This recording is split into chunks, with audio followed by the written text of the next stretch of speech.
noite aos amigos da TV 247. Peço desculpas já aqui pela má iluminação. A internet não está muito boa, mas vamos fazer hoje o programa Léo ao Quadrado com meu amigo Leonardo Stoppa. E hoje é um dia de grandes notícias, viu, Léo? Tudo bem com você? Tudo jóia, Léo. Eu tô olhando aí, você realmente está na penumbra, né, Léo? Isso já é o efeito Bolsonaro, já com essa ideia de aumentar o preço da energia através da retirada do horário de verão, porque ele acha que pode tirar o horário de verão e que nada vai acontecer, né? Você já está economizando, já está racionando, o que está acontecendo? Eu já estou racionando, Léo, já estou racionando energia. Mas não fala nesse Bolsonaro, não, que eu estou com muita vergonha de ser brasileiro, Léo. Depois que ele fez a live dele ontem com o cara da Havan, né, ele emporcalhou a presidência da República realmente. Eu achei que a gente já tinha batido no fundo do poço, mas não. A live do Bolsonaro com o dono da Havan foi qualquer coisa assim de grotesco, dantesco. Mas enfim, você comentar, e aí já logo mais, daqui a pouco introduzo a pauta nossa aqui. Mas se você tá falando uma coisa dessa da live do Bolsonaro, significa que você não gostou do dono da Havan fazendo uma cena lá com a Joyce e ele de Napoleão Bonaparte? Você não gostou daquilo? Não, achei ridículo, Léo. E achei muito ridículo um presidente da República chamar um empresário sonegador para participar de uma live. Não tem nada a ver, qualquer que fosse o empresário, mesmo que não fosse, né? É ridículo você pegar um espaço de poder da presidência da República e dividir com um fanfarrão como aquele empresário, que é uma figura realmente lamentável, né? Pois é, o Bolsonaro realmente ele começa a se demonstrar uma mistura do que tem de ruim no Dória com o que tem de ruim no Bolsonaro e com o que não deu certo ao redor do mundo. Então, assim, tudo que deu errado, o Bolsonaro acaba sendo uma mistura de tudo que tem dado errado ao redor do mundo. Ele tenta imitar o Dória tenta imitar o Bolsonaro. E a coisa vai só piorando, realmente. Agora, eu gostei, Léo, eu achei que aquela cena do dono da Havan de Napoleão Bonaparte mostra que ele não deveria estar influenciando na política, ele não deveria estar trabalhando como empresário. Ele poderia partir logo para a Record, fazer um papel lá na Record lá de qualquer coisa como ator e deixar de vez essa coisa de dar pitaco na política brasileira. Seria bem melhor. Eu gostei da ceninha dele. Deus, era Zorra Total, Léo. Devia estar na Zorra Total aqui, ó. Deixa eu ler os comentários aqui. A Maria Luzia dizendo: eu comecei a ver a live do Cruz e do Credo, mas não consegui terminar, deu ânsia de vômito, né? E a Porto Seguro presente aqui, obrigado, Sônia. E a Virgínia dizendo: eu tenho vergonha de morar nesse estado de Santa Catarina dos bolsominions. Léo, hoje tem dois temas muito bons para a gente comentar. Um é o Moro ameaçando sair do governo, porque está ficando sem o COAF. Esse é um dos temas. O outro tema é o Lula decidindo pedir a progressão para o regime semiaberto, que é uma decisão importante. Você falou sobre isso ontem, você mandou até um recado direto para o Lula, né? Mas vamos começar pelo Moro, porque o Moro hoje foi o grande destaque do dia, uma nota publicada no site Antagonista, que é o site oficial da Lava Jato, né? Que dizia o seguinte: que o Sérgio Moro está muito desapontado com o Bolsonaro, muito decepcionado, né? E estaria já cogitando pedir demissão, porque ele percebeu que ele entrou numa fria tremenda. Você acha que é charminho ou que pode pedir demissão mesmo? Acho que é charminho, Léo. O Sérgio Moro agora, ele não consegue viver mais sem o poder. Seria possível até imaginar o Sérgio Moro pedindo demissão, mas para isso a gente teria que imaginar já um esquema armado para derrubar o Bolsonaro e chamar novas eleições. Aí o Sérgio Moro estaria se desligando do Bolsonaro para já se candidatar a presidente da República. Então a gente tem duas possibilidades nesse momento. Se a gente acredita que o Sérgio Moro realmente vai pedir demissão, a gente pode prever que existe todo um esquema armado já para acabar de vez com a chapa Bolsonaro e Mourão e chamar novas eleições, e o Sérgio Moro vai ser candidato. Então isso seria a única possibilidade que eu pessoalmente vejo, do Sérgio Moro pedir demissão.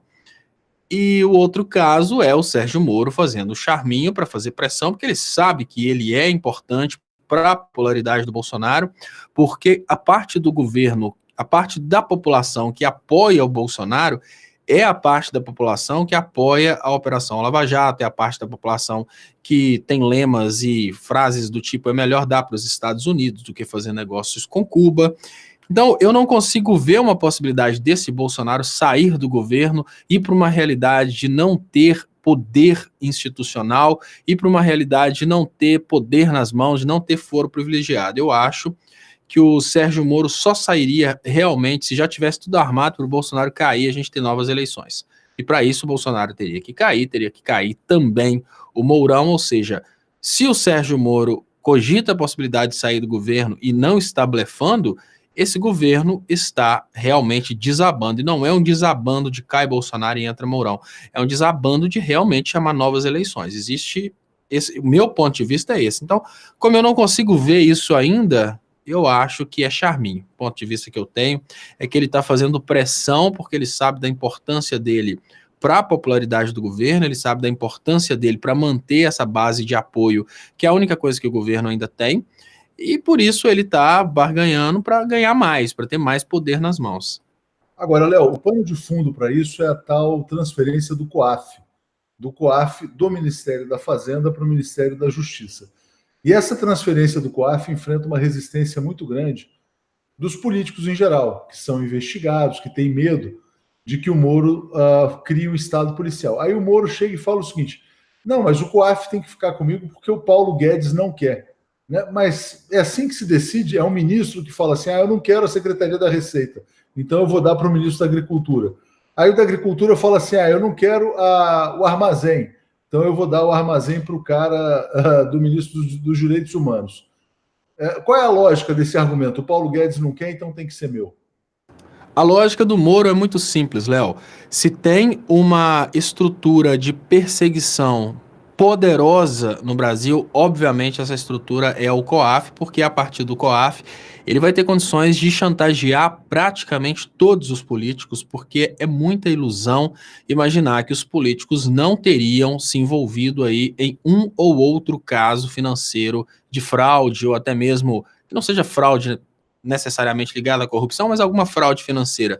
O que o Moro quer nas mãos é a política brasileira. O que o Moro quer nas mãos é o poder de chantagear os políticos. Quando a gente vê que o COAF foi utilizado para fazer o Bolsonaro voltar atrás no que diz respeito ao posicionamento sobre a reforma da Previdência, a gente vê o poder que o COAF significa. O COAF, ele está para os políticos o que está a justiça comum para os criminosos convencionais. Então, o Sérgio Moro ele quer esse poder do COAF porque o Sérgio Moro sabe o que significa o COAF nas mãos dele. Significa poder de chantagear toda a classe política. Mas eu não acho que não receber o COAF vai fazer com que o Sérgio Moro saia da presidência. Daqui a pouco, Léo, o Sérgio Moro vai fazer pirracinha que ele só continua se ele for ser o presidente. Se a gente prestar atenção na forma como ele está conduzindo as pirraças dele, porque ele já começa com o Super Ministério da Justiça, que é completamente diferente em termos de poderes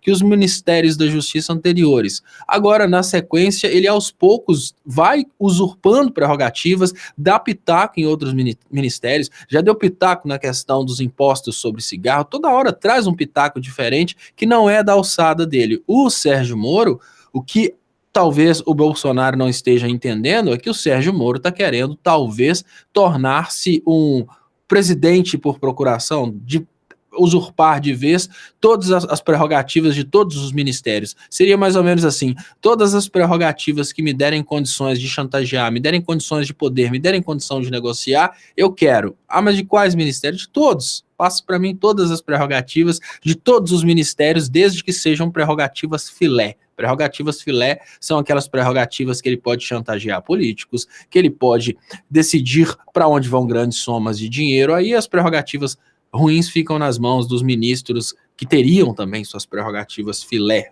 prerrogativas aí de movimentação de influência. E o que eu vejo o Sérgio Moro fazendo é isso. Aos poucos ele está se tornando um ministro talvez com mais prerrogativas que o presidente da República, que, diga-se de passagem, a única prerrogativa utilizada pelo presidente da República nem está na Constituição como exclusividade do presidente da República, que é dar pitaco, né? Talvez a liberdade de expressão seja uma prerrogativa de quase todos, porque a gente precisa considerar que a coisa não está tão boa assim, né? nesse estado policial, e é a única que o presidente tem utilizado, que é dar pitaco ali, falar bobeira aqui, influenciar negativamente a opinião do mundo a respeito do Brasil. O resto é tudo nas mãos de ministros, porque ele não tem noção do que precisa ser feito. Tirando as bobeiras que ele fala, tá tudo nas mãos dos ministros. Aí fica uma briga danada entre os ministros para saber quais deles vai ser realmente o presidente da República. Eu vejo a chantagem do Moro dessa forma. Muito bom, Léo. E é muito interessante a expressão que você usa, né? Pirraça, pirracinha. Ou seja, ele só vai brincar no governo Bolsonaro se for do jeito dele. Se não for do jeito dele, ele não brinca. É mais ou menos como uma criança mimada, é isso? Exatamente. Ele só vai brincar no governo se for do jeito dele. Então, se o boicote vier do Bolsonaro, ou seja, se for algo que o Bolsonaro tenha condições de resolver, ele faz a pirracinha com o Bolsonaro porque ele sabe que o Bolsonaro precisa dele. Tecnicamente falando, o Sérgio Moro é um dos sustentáculos do governo Bolsonaro. Se é uma coisa que vem do Congresso, ele manda prender parente de político, ele manda prender amigos de políticos, ele usa a influência dele, que ele ainda tem na Operação Lava Jato, para colocar sogro do Maia na cadeia, para colocar pessoas do PMDB na cadeia. Então ele vai fazendo as articulações de pirraça dele, através dessas articulações de pirraça, ele vai conseguindo se transformar aí em alguém talvez mais poderoso que o presidente da República. O poder de influência que esse cara está tendo no Brasil é uma coisa que talvez a Rede Globo não tenha tido até hoje, porque a Rede Globo, através da chantagem, ela conseguiu movimentar ministros do STF, através da chantagem a Rede Globo conseguiu controlar presidentes, através da chantagem ela conseguiu manipular o Congresso, mas agora o Sérgio Moro está fazendo coisas do arco da velha, porque não é uma chantagem de exposição vexatória, é uma chantagem de pôr na cadeia, é uma chantagem de tirar o sustentáculo do governo para ele cair. Então esse cara está realmente aproveitando muito bem o monstro que ele se tornou por causa dessas campanhas aí de superpopularização que a Rede Globo fez para ele. A Eliana Suzuki está dizendo que ele se acha Deus, né? Que ele se sente como se fosse Deus. Ô, Léo, hoje quase que houve também a demissão da Damares, né? Não sei se você acompanhou, a Damares quase pediu demissão. Chegou a pedir demissão, na verdade, o Bolsonaro não aceitou, ela disse que está com problema de saúde. Muita gente comemorou a queda da Damares, depois ela falou que não sai. Antes chegou a dizer que só ficaria até dezembro também. Você acha que a Damares também não vai conseguir sair desse barco afundando? A Damares até sai, Léo. A Damares consegue sair porque, como o Bolsonaro mesmo disse, ela ocupa um ministério sem importância.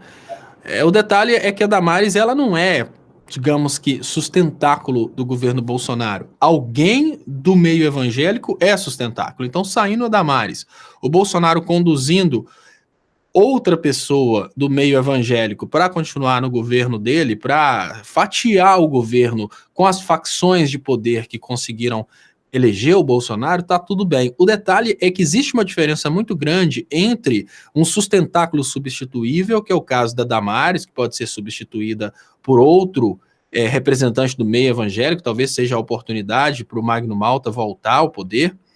Mas o Sérgio Moro não é substituível. O Sérgio Moro, a única coisa que substitui o Sérgio Moro no coração do alienado é uma informação de que o Sérgio Moro foi o responsável pelo desemprego. Por isso que eu falo que o nível de admiração que esses caras conseguiram por destruir a economia brasileira é algo difícil de explicar. A única forma de reverter isso seria o povo entender que ele trouxe esse docinho para alegrar a sociedade brasileira depois de que ele quebrou a doceria. Então é mais ou menos, eu te trouxe um quadrado desse tamanhozinho de doce para te dar uma alegria.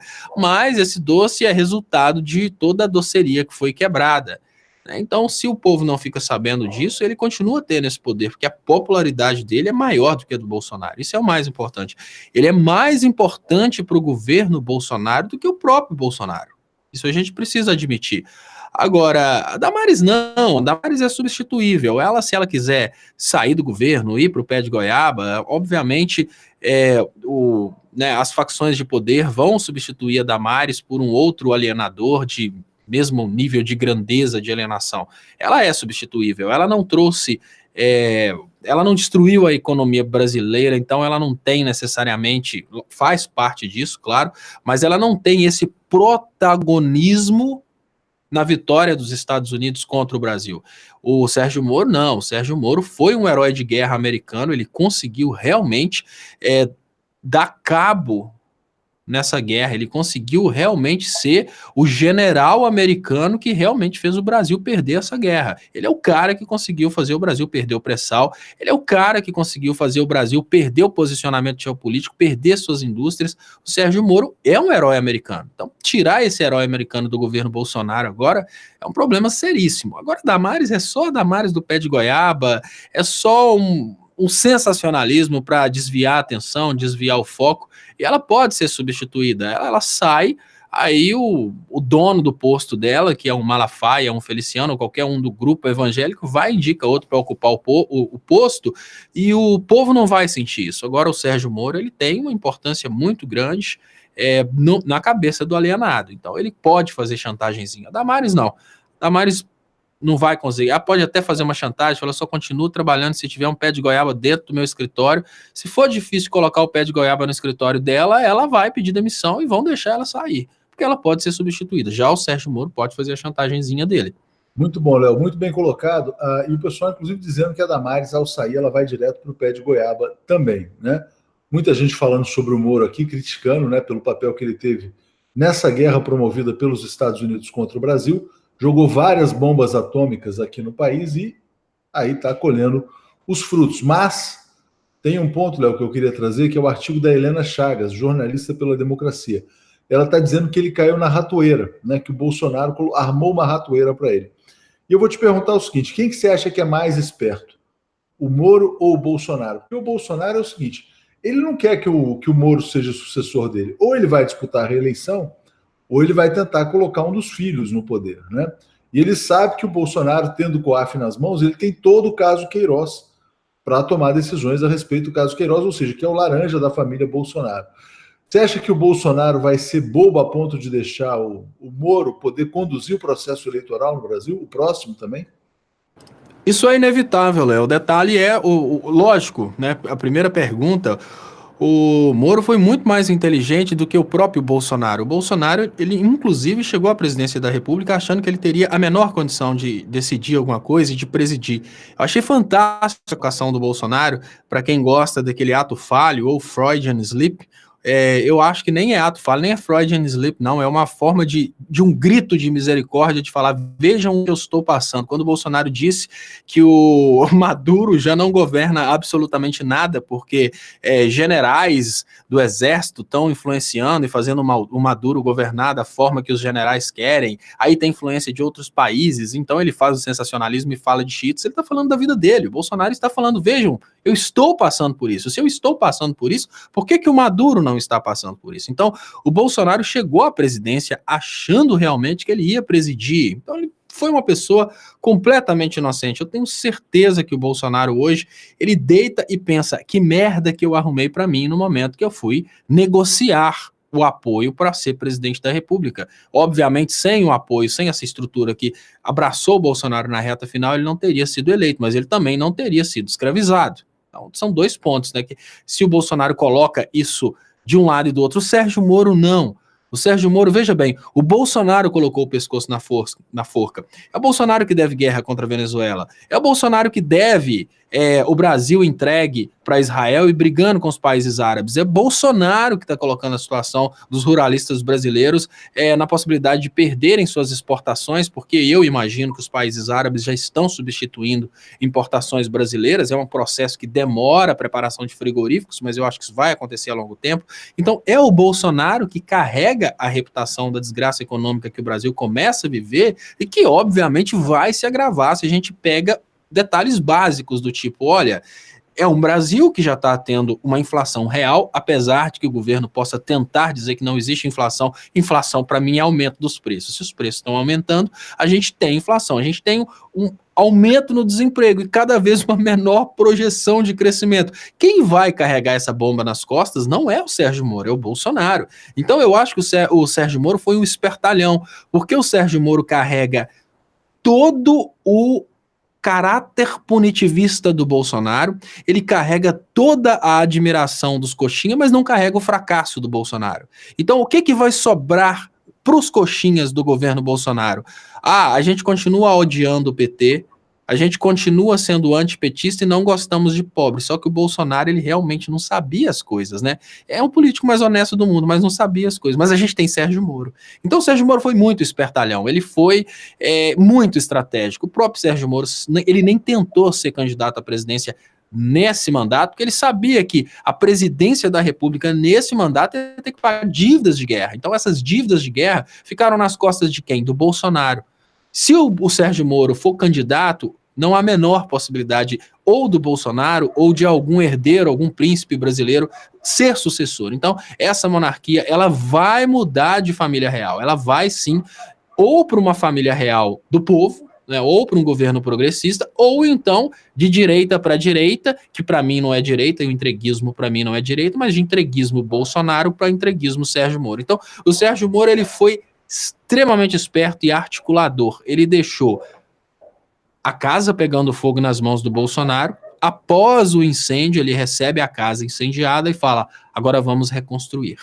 E vai ter toda a verba de reconstrução nas mãos para administrar. Mas a casa pegando fogo, ele fez questão de não pegar. Então, nesse momento, qual a pauta que ele está se empenhando? É na pauta da luta contra a criminalidade. Como que faz para lutar contra a criminalidade num Brasil destruído pela Operação Lava Jato, sem capacidade econômica e totalmente manipulado por programas do tipo da Atena? Mata.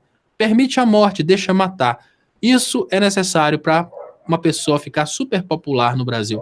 É só gritar a favor da morte, morte ao criminoso. Ele está com a pauta mais doce, Léo, que pode ter na presidência da República, que é a única pauta que você resolve o problema de uma forma muito fácil. Você não gera emprego. Você não consegue resolver o problema ambiental no Brasil, que está se agravando cada vez mais. Você não consegue resolver o problema social, mas a criminalidade é muito fácil. Basta você gritar: estou autorizando a morte do bandido. Todo mundo bate palma. Ele está com a melhor pauta, com a única pauta que ainda é possível conduzir, porque é só mandar matar, e está fazendo sua campanha para presidente da República de uma forma muito doce, muito tranquila. Ele está oferecendo aquilo que o Brasil não precisa, no momento que o Brasil precisa de um monte de coisas, e aquele que vai concorrer com ele no futuro não tem condição de prover essas coisas. Então, fica mais uma vez esse vácuo na cabeça do brasileiro. Ah, se fosse o Moro o presidente, ele estaria fazendo pelo Brasil, na economia, aquilo que ele está fazendo na justiça, né? Matando todo mundo. E quem tacou fogo na casa, Léo? Pois é, Léo, aí vem a parte mais engraçada, né? Quando a gente presta atenção no bolsomínio, quando a gente presta atenção no pobre de direito e no manipulado. Foi mais ou menos assim: os entreguistas chegaram escondidinhos, meteram fogo na casa e aproveitaram que na época que eles colocaram fogo na casa, a gasolina estava metade do preço, então foi muito mais barato para botar fogo na casa. Botaram fogo na casa, saíram culpando quem estava ocupando a casa anteriormente, quem estava dirigindo a casa, e o bobo do povo brasileiro, dono da casa, acabou colocando no poder aqueles que botaram fogo na casa. Então, hoje o povo brasileiro paga, e paga de uma forma muito merecida, a desgraça que ele mesmo conquistou. É a falta de percepção de que ele foi massa de manobra. Então, hoje, temos situações aí bizarríssimas de pastores que não mais recebem dízimos porque os fiéis não mais têm emprego nem salário. A gente tem situações de empresários que não mais vendem porque não tem mais para quem vender. Sabe que eu tenho falado assim, eu tenho observado como que o Raul Seixas realmente foi um profeta no passado com suas músicas, Léo. E não é só aluga-se, não. Hoje eu consigo ver o sentido de O Dia em que a Terra Parou. Porque realmente é uma profecia aquela música e a gente vai caminhando para essa situação. Hoje as pessoas pensam: para que eu vou produzir se não vai ter ninguém para comprar? É mais ou menos assim.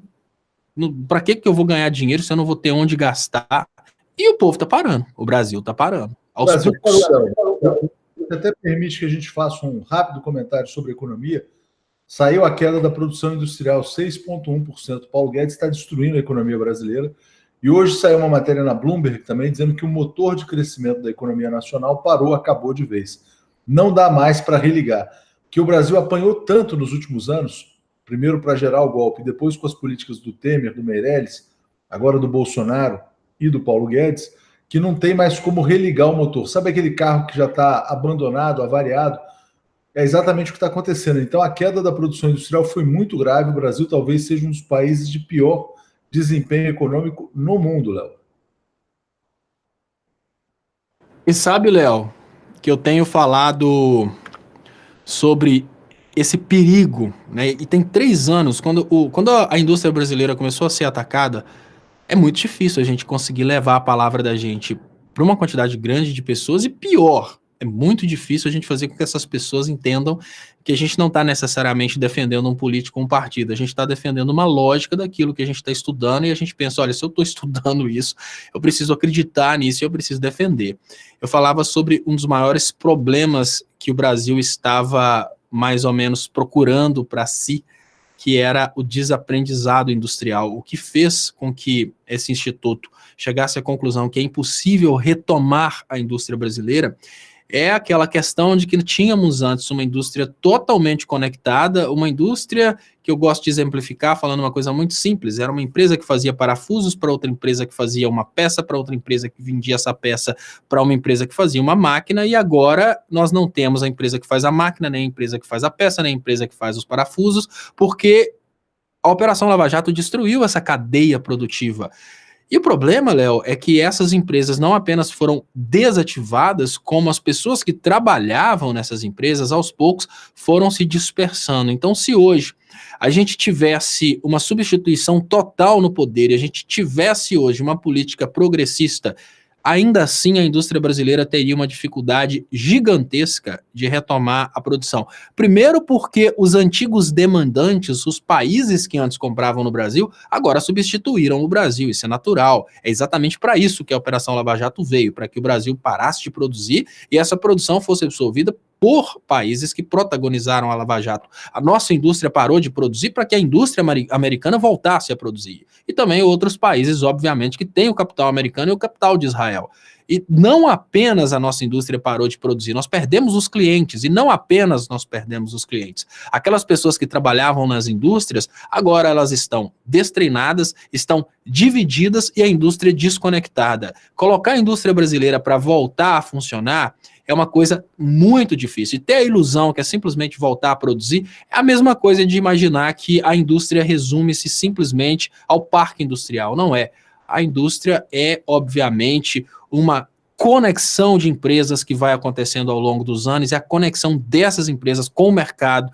E isso é construído ao longo de décadas. Ou quando a gente admira países como a Inglaterra e a Alemanha, porque eles estão construindo isso ao longo de séculos. O que está acontecendo na realidade brasileira hoje é que todo um trabalho de desenvolvimento industrial, de desenvolvimento de reputação, de desenvolvimento de negócios, que foi fazendo o Brasil se entrelaçar com o resto do mundo ao longo dos últimos anos, do último século, foi simplesmente jogado fora de uma vez só por quem? Pela Operação Lava Jato.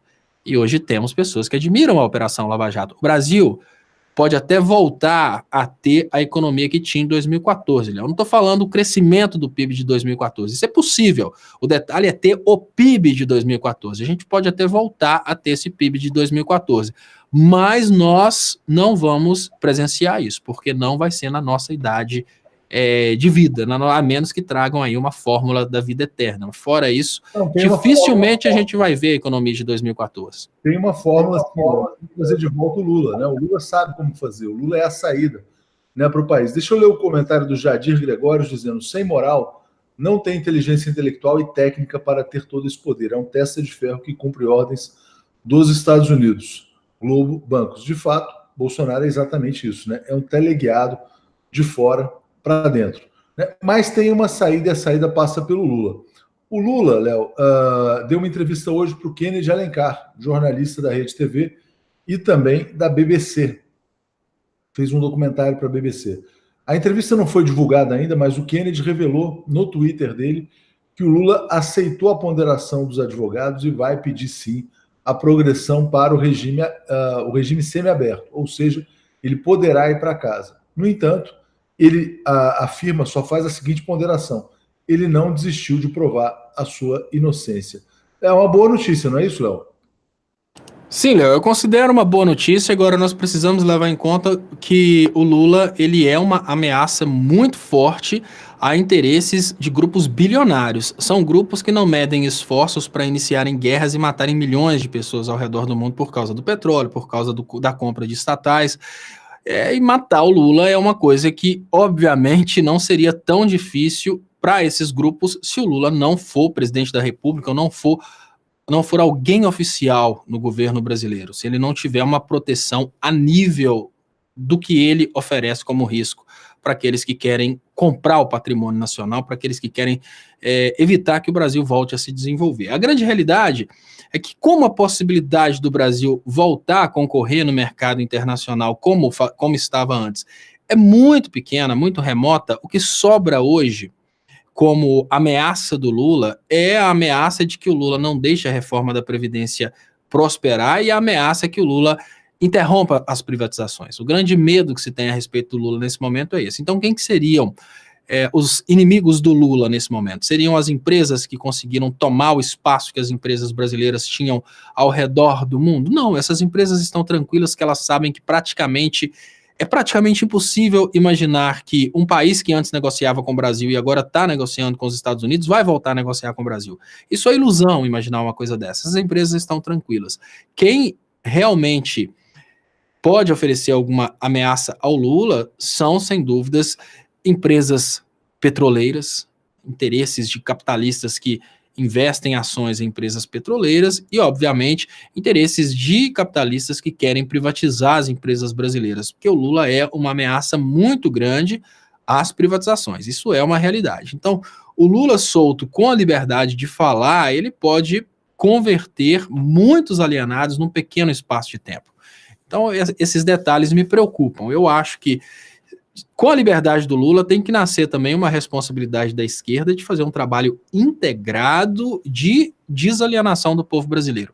É hora de pensar que é melhor desalienar e empoderar do que conquistar o povo alienado, porque muitas vezes eu critico dessa forma. Me parece, obviamente, não o Lula e não a Dilma, porque esses ex-presidentes investiram massivamente nas universidades federais.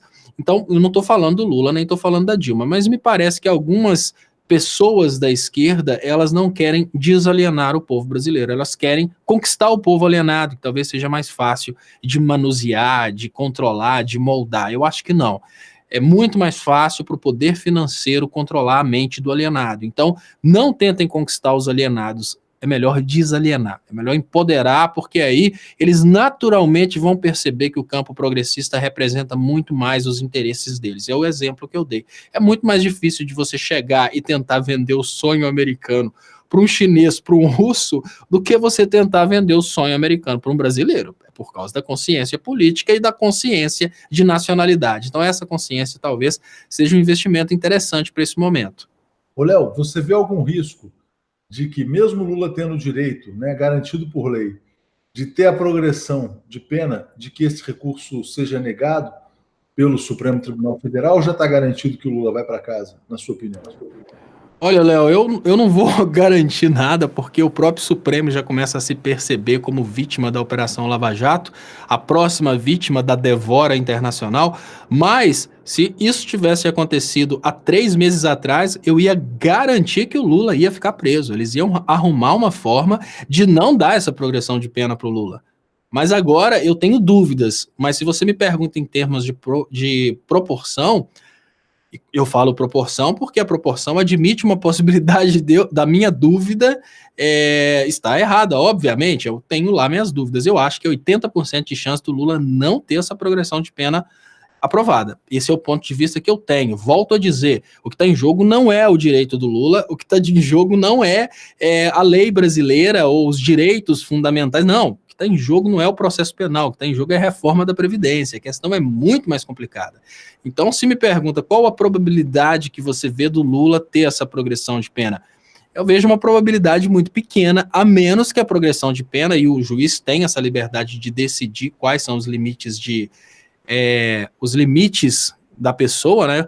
Eu acho que eles vão limitar o Lula para o Lula não poder se manifestar a respeito de determinados assuntos, ou então vão deixar ele preso até a reforma da Previdência ser aprovada. Eu não vejo muita possibilidade do Lula sair e prejudicar a reforma da Previdência ao mesmo tempo.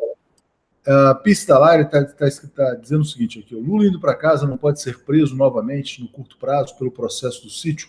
O que vocês dizem sobre isso, né? Tem essa possibilidade também, é importante você comentar. Você falou então que acha que 80% de chance de, mesmo tendo direitos, que esse direito não seja concedido, né? O que seria muito grave. Mas é difícil que os ministros do Supremo, Léo, dado o que está acontecendo no Brasil, não concedam, uma vez que ele já tem o benefício legal e é matemático, né? Não tem muito o que se questionar em relação a isso. Paulo Lima está dizendo: vamos fazer uma vaquinha, contratar um detetive para encontrar o Queiroz. Você sabe por onde anda o Queiroz, Léo? E responde também a pergunta da Pice sobre a questão de voltar à prisão pelo caso do sítio.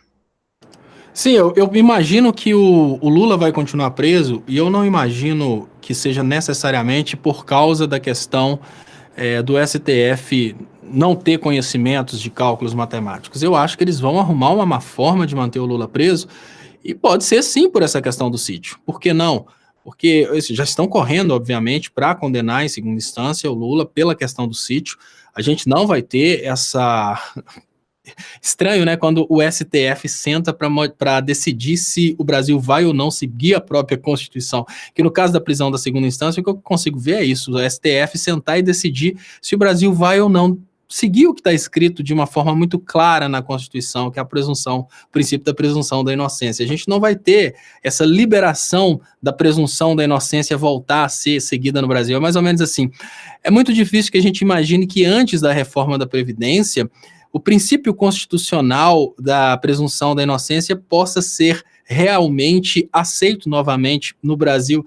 É bizarro, é patético, mas eu imagino isso. Imagino que eles vão fazer vários malabarismos para evitar que o Lula esteja em contato com o povo. O que eu consigo ver nesse momento é isso. Agora, onde está o Queiroz, Léo, é uma coisa que eu sempre tive dúvidas também a respeito de onde está o Cunha. A gente sabe que o Queiroz está muito bem. O Bolsonaro, por exemplo, que é contra essa coisa de pessoas criminosas irem para casa, no caso em específico de morte ou de uma pessoa com doença terminal, ele é a favor. A gente sabe que o Queiroz está muito bem cuidado. O Queiroz, hoje, ele tem uma coleira no pescoço do presidente da República. Agora, uma coisa eu tenho certeza, é que o Queiroz, ele não está na mesa de nenhum investigador. Isso eu tenho certeza. O Queiroz não está nas mãos de nenhum membro do Ministério Público nesse momento. O caso foi simplesmente deixado de lado. Agora, quer ver o Queiroz aparecer de novo? Deixa o Bolsonaro falar mal da reforma da Previdência. Deixa o Bolsonaro empinar o peito e achar que é presidente. Aí você vai ver rapidinho o Queiroz aparecendo novamente. Então, enquanto o Bolsonaro estiver obedecendo, o Queiroz vai ficar lá quietinho, tranquilo, e ninguém vai saber onde está o Queiroz. Agora, se o Bolsonaro cismar que é presidente, o Queiroz volta, isso eu tenho certeza. A gente não sabe onde está o Queiroz, mas a gente sabe como fazer ele aparecer. É aquela coisa, a gente nunca sabe onde está o Chapolin, mas tem a frase especial, né, de fazer o Chapolin aparecer e gritar oi. O Queiroz é a mesma coisa. A gente não sabe onde está o Queiroz, mas a gente sabe qual frase do Bolsonaro que faz o Queiroz aparecer, né? É só o Bolsonaro tentar virar presidente da República que o Queiroz aparece de uma hora para outra aí nas telas da Globo, em todos os jornais, nas investigações, em denúncias por corrupção e etc., lavagem de dinheiro. Isso tudo surge de uma hora para outra, assim que as elites são desafiadas na reforma da Previdência. Ô, Léo, deixa eu trazer um outro tema de hoje também, não tão importante quanto o Lula, obviamente, mas está no capítulo das coisas grotescas e bizarras. O Bolsonaro condecorou seus dois filhos, o Eduardo e o Flávio, com a medalha da Ordem do Rio Branco. Condecorou também o Olavo de Carvalho e a Joyce Hasselmann. Ou seja, ele também conspurcou e sujou a tradição do Itamaraty. É inacreditável que um presidente premie os filhos, um autoproclamado filósofo, né, e a líder do governo, que não tem nenhum atributo para ser premiada com uma medalha da Ordem do Rio Branco. Como é que você vê esse uso do poder para premiar os amigos, Léo? O que eu vejo nesse momento nem é o uso do poder para premiar os amigos. Eu vejo nesse momento é a vulgarização dos prêmios. Né? Que acontece? Tem um deputado do PSL que está propondo que o professor Paulo Freire deixe de ser patrono da educação brasileira. Eu não faço crítica negativa a isso, eu acho que é uma coisa muito óbvia que ele deixe de ser patrono da educação brasileira, porque nada da educação brasileira atual representa o Paulo Freire. Da mesma forma, eu acho que tem tudo a ver o Bolsonaro premiar essas pessoas com prêmios da presidência da República, porque esses prêmios não significam nada enquanto a gente tem Bolsonaro na presidência. Eu acho que as pessoas que têm um prêmio que foi recebido da instituição Presidência da República, hoje elas esconderam. Hoje elas têm vergonha desses prêmios. Porque a presidência da República do Brasil ela envergonha. Então é muito compatível com premiar um Queiroz, por exemplo. É compatível premiar o Queiroz, é compatível premiar o Olavo de Carvalho, porque essa instituição, a presidência da República, ela não emite um prêmio que seja motivo de orgulho. Ela emite um prêmio que é motivo de vergonha. Então, premie os filhos do Bolsonaro, premie também o sobrinho lá que queria passaporte diplomático, o índio, né? Que faça aí essa farra, porque quanto mais escândalos, quanto mais bobeiras desse nível, mais coisa a gente tem para falar e mais a gente tem condições de explicar para o povo que virou uma grande palhaçada, né, gente? Estamos vivendo uma situação de um país que decidiu através de um plebiscito por presidencialismo, mas nós temos uma monarquia que nem é parlamentarista, é uma monarquia elitista. Então, quem que tem o poder de legislar e decidir no final das contas? As elites brasileiras, elas são o parlamento. E o que é o Bolsonaro? O Bolsonaro é simplesmente um monarca para manter o alienado, pobre de direita, tranquilão, falando, a gente elegeu o presidente, olha que legal, né? Então, a gente vive uma grande farsa. A Valéria está dizendo aqui, a inocência de Lula está clara para quem não está cego. Precisamos de Lula para nos iluminar. Um farol não pode permanecer trancado. Sua função é iluminar a escuridão. Léo, tem um outro tema também que é muito importante, que foi nessa cerimônia aí das medalhas, o Ernesto Araújo fez um discurso, o chanceler, e aí ele comparou o Bolsonaro a Jesus Cristo, né? Esse cara realmente é um dos caras mais ridículos que já nasceram no Brasil, uma figura patética, é o puxa-saco profissional, mas comparar o chefe a Jesus Cristo é demais, né? Léo, isso tem funcionado. Isso tem funcionado, porque essa estratégia do Bolsonaro de virar Jair Messias Bolsonaro, e durante a campanha fizeram correlações de promessas divinas de que o Brasil seria liberto aí por um salvador.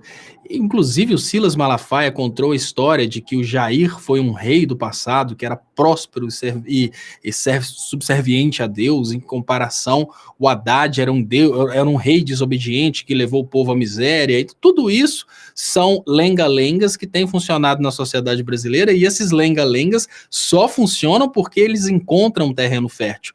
Eles encontram pessoas mais humildes de capacidade intelectual que estão dispostas a receber esses lenga-lengas sem uma crítica política, sem uma crítica profunda. E por que eles continuam insistindo nisso? É porque são eternos imbecis? Não, gente, olha, o chanceler brasileiro passou num dos concursos mais difíceis do mundo. Esse cara, ele sabe que ele tá falando bobeira. Mas por que ele fala bobeira? Ele fala porque ele sabe o público que ele tem. Quando um ator entra em cena, ele não está sendo o ator, ele está sendo uma personagem. Porque ele sabe que essa personagem é o que vende, é o produto que ele tem para oferecer para o mercado. O governo Bolsonaro, ele funciona através de personagens. Imaginar que o Onyx realmente acredita que dentro do ordenamento jurídico brasileiro você fica livre do crime de caixa 2 porque você já resolveu o problema com Deus, é claro que ele sabe que não pode. Não pode dentro do ordenamento jurídico, mas numa sociedade completamente alienada isso funciona.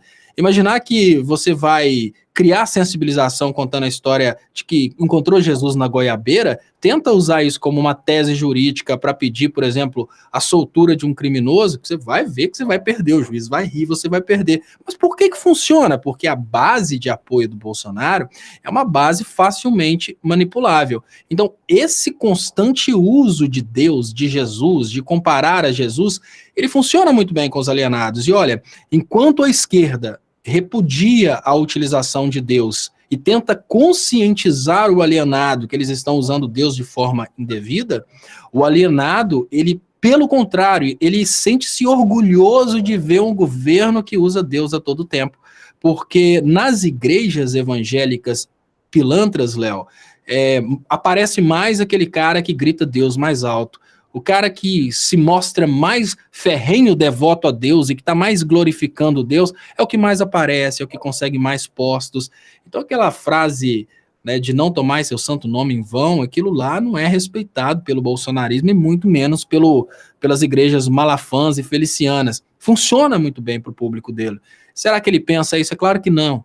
Claro que ele não pensa uma coisa dessa. Obviamente, ele não acredita em Deus, que se ele acreditasse em Deus, ele não estava propondo guerras. Isso é uma coisa muito clara. Se ele fosse cristão, ele não estava propondo guerras. Ele não estava indo aos Estados Unidos para fazer combinadinho de como que vão fazer para matar os venezuelanos. Ele é, sem dúvidas nenhuma, ateu ou anticristo. Mas, no entanto, para ganhar popularidade, ele já conhece já qualquer receita de bolo. É falar coisas doces e falar de Deus, né? Olha, vou matar todo um povo, mas depois eu falo glória a Deus e os meus fiéis batem palmas para mim. Que picareta que é esse Ernesto Araújo, né? Realmente não dava para imaginar que o Itamaraty fosse descer tão baixo. Deixa eu trazer o comentário do Zé Zanella dizendo: sugiro divulgar o número do Disque Denúncia. Vai que alguém abre a boca e o homem aparece. O Bolsonaro ele faz umas 500 atrocidades por dia, né? Então realmente ele é um sociopata serial na sociedade brasileira. E aí, Léo, ele falou mais uma grande besteira hoje. Ele atacou a Argentina. Ele quis interferir na eleição da Argentina, dizendo que se a Cristina Kirchner vencer, a Argentina vai se transformar numa Venezuela, né? A gente está aqui tendo a interpretação de que uma fala do Bolsonaro vai ajudar a eleger a Cristina, no fundo, porque os argentinos não são tão idiotas assim, né? A fake news não avançou tanto, né? Não tem tanto empresário lá pagando fake news para o Macri, e o Macri é uma notícia real de destruição da economia, né? Quem está na Argentina sabe da grande depressão econômica que eles vivem. Como é que você acha que impacto terá na Argentina a declaração do Bolsonaro contra a Cristina? Eu acho que o Bolsonaro, depois que ele foi eleito no Brasil, e a repercussão internacional dos posicionamentos do Bolsonaro, o Bolsonaro ajuda muito a esquerda ao redor do mundo. Eu acho que o Bolsonaro tem que continuar dando essa força. Eu acho que a Cristina só tem que agradecer o Bolsonaro por ter feito essa manifestação e principalmente ter usado o mesmo argumento que ele usou no Brasil, a mesma idiotice que foi falada no Brasil. Você sabe que você está dizendo uma coisa muito interessante?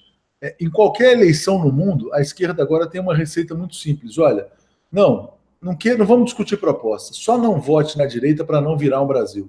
Se vocês votarem no candidato de direita, vocês perigam virar o Brasil.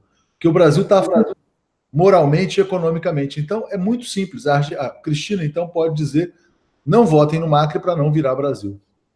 Sim, Léo.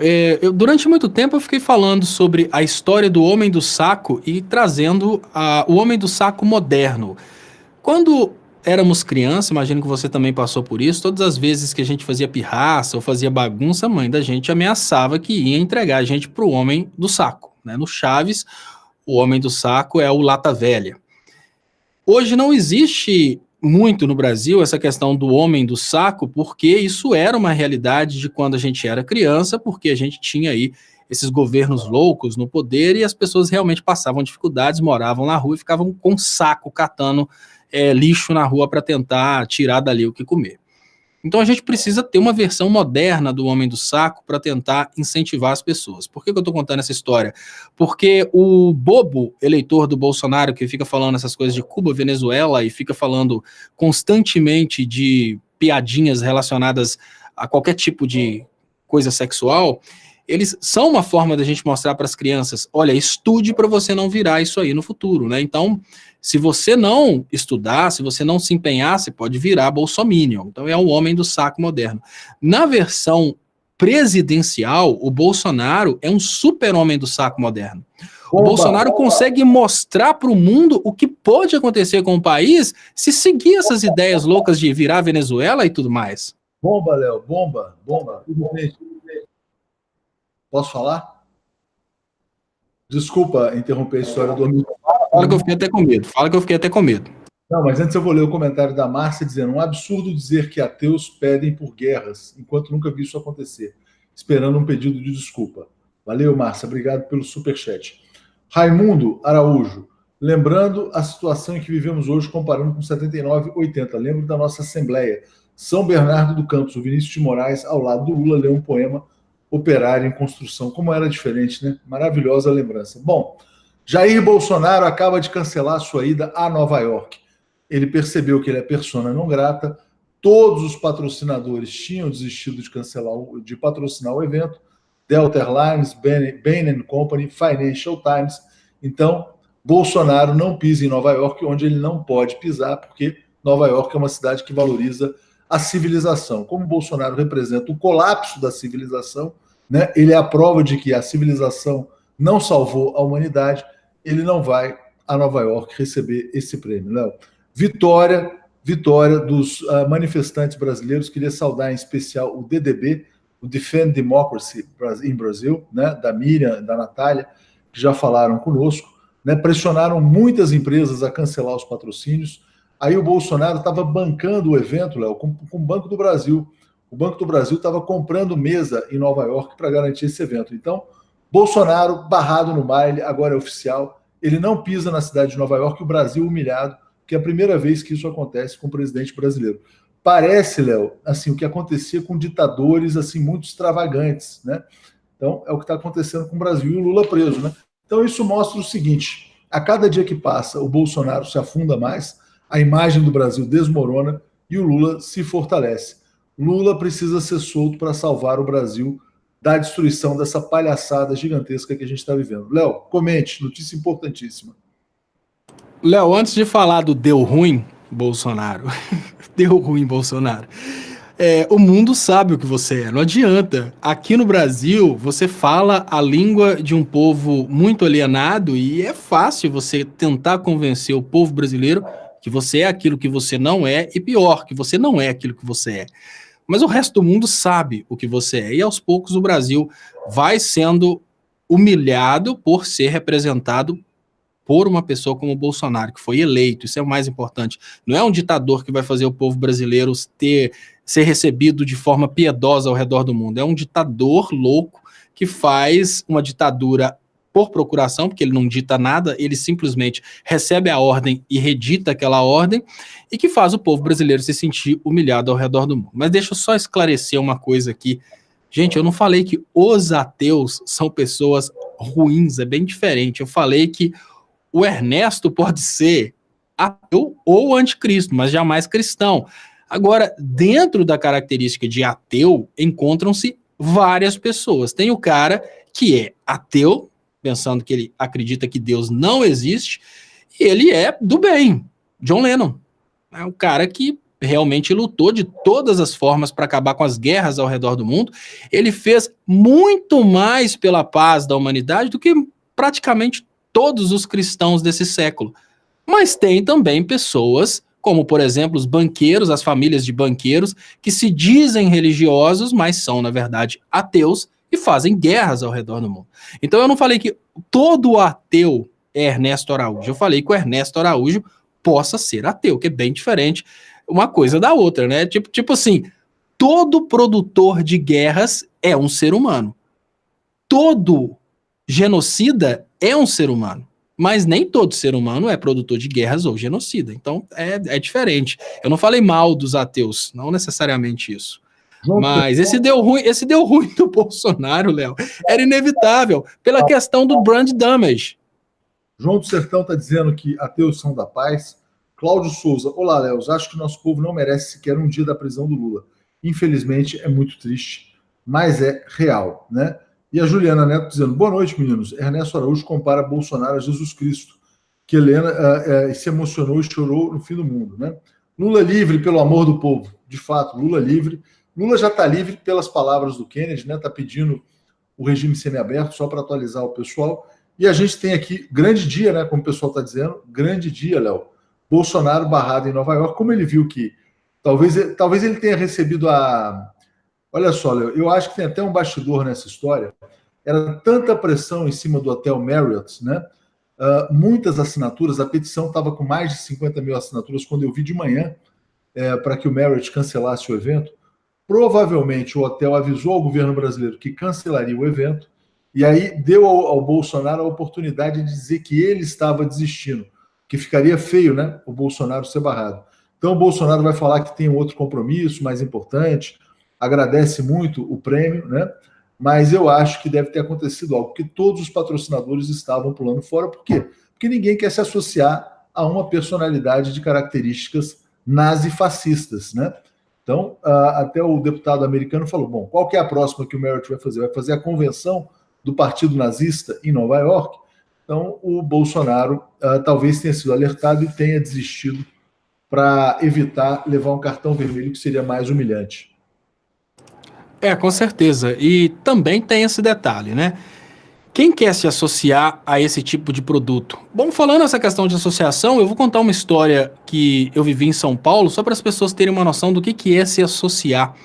Quando eu era técnico, eu trabalhava como técnico de laboratório numa universidade de São Paulo, isso há muito tempo atrás, e eu fui como cinegrafista acompanhar uma equipe que estava fazendo um trabalho sobre o Ratinho Livre, que é a versão do Ratinho anterior ao Ratinho no SBT. É uma versão do Ratinho muito bizarra.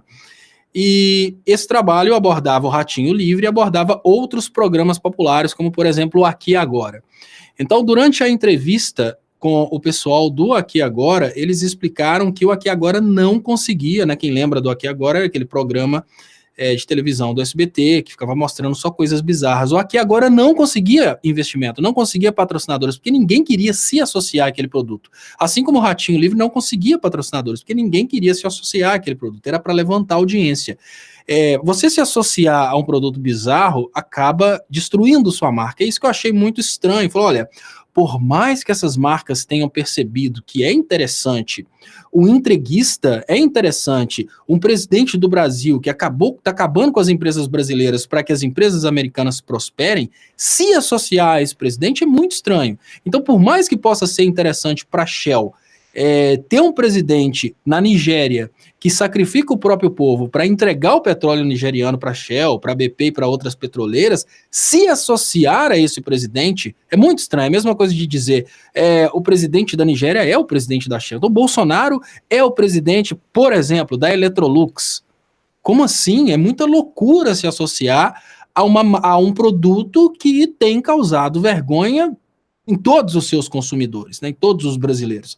Então, eu achei muito estranha a ideia de que esse evento ia realmente continuar. Eles têm que arrumar outra forma de agradecer o Bolsonaro pelo entreguismo, e não fazer festinhas, não fazer eventos de condecorações, porque isso humilha quem é a verdadeira vítima do Bolsonaro, que é o povo brasileiro. Não dá para fazer festinha, Léo, e também humilha também as figuras democratas dos Estados Unidos, né? Então, o que acontece? O Bolsonaro entregou a base de Alcântara, entregou a Amazônia, entregou o pré-sal, né? Mas quando esse entreguismo vem associado a posturas nazifascistas, né, anticivilizatórias, isso aí realmente não pode ser recompensado numa cidade como Nova York. Então, levou cartão vermelho e está dizendo que desistiu. Eu acho que ele só teve a oportunidade de dizer que desistiu. Eu queria agradecer ao Raimundo Araújo Nobre, que se tornou membro do canal, né? Léo, e a gente chega a uma semana, né? A uma semana muito interessante, uma semana que começou com o impacto da entrevista do Lula, né, que teve mais de 10 milhões de visualizações. Já temos a segunda entrevista do Lula ainda não divulgada, e o Lula pede a progressão de pena. A gente teve a quase demissão da Damares, a gente teve essa pirracinha do Moro, como você falou, né, ameaçando pedir demissão, e a gente teve o Bolsonaro barrado em Nova York. Então foi uma semana que, se a gente faz um balanço, uma semana de vitória da democracia, né? Mal ou bem. Uma semana de aquela coisa, né? A gente imagina que a curva está ficando cada vez mais plana. Ainda não é uma curva que está voltando para o nosso lado, mas é uma curva que está diminuindo um pouco a inclinação em direção ao Brasil entregue para os Estados Unidos, que eu acho que a maior jogada que precisa ser explicada hoje é essa, é nós ou eles. Existe uma crítica muito grande a essa questão de nós ou eles, e hoje essa crítica precisa cair, porque a gente precisa contextualizar. É a nossa indústria ou a indústria deles?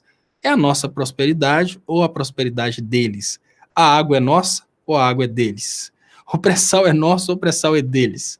As empresas estatais são nossas ou elas são deles? Então, essa semana mostra que a coisa fica um pouco mais nossa e menos deles, mas ainda continua sendo deles. Esse aqui é o detalhe.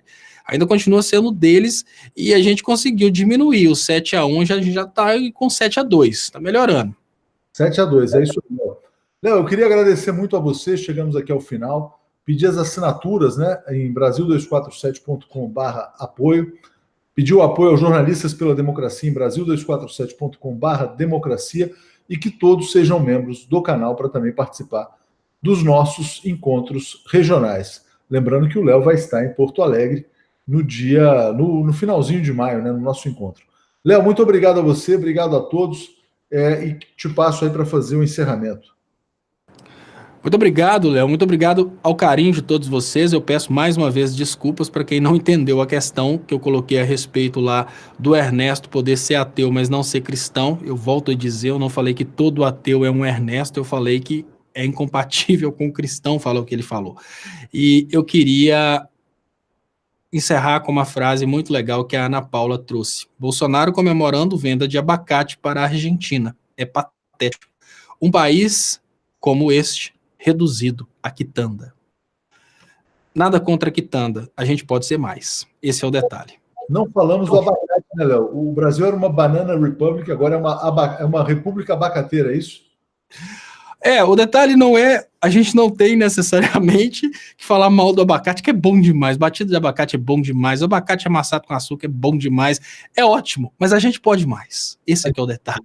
Não que a gente não deva focar, não que a gente não deva ter uma produção rural forte, o detalhe é que a gente pode mais, a gente pode ter uma produção rural forte, a gente pode ter produção intelectual, a gente pode ter produção industrial, e a gente pode ser dono das nossas estatais, do que está debaixo das nossas terras. A gente pode muito mais do que só vender abacate. É isso que a gente não pode fazer, é ser reduzido meramente a vendedor de abacate. É só imaginar que dentro de um grande supermercado também vende abacate. Tem muita coisa que também é abacate. Faz um videozinho e me manda, tá? Manda assim, a gente pode mais do que o abacate. Quebra essa para mim. Valeu, Léo. Beleza, Léo. Tchau, pessoal. Volta às 10h30. Até mais.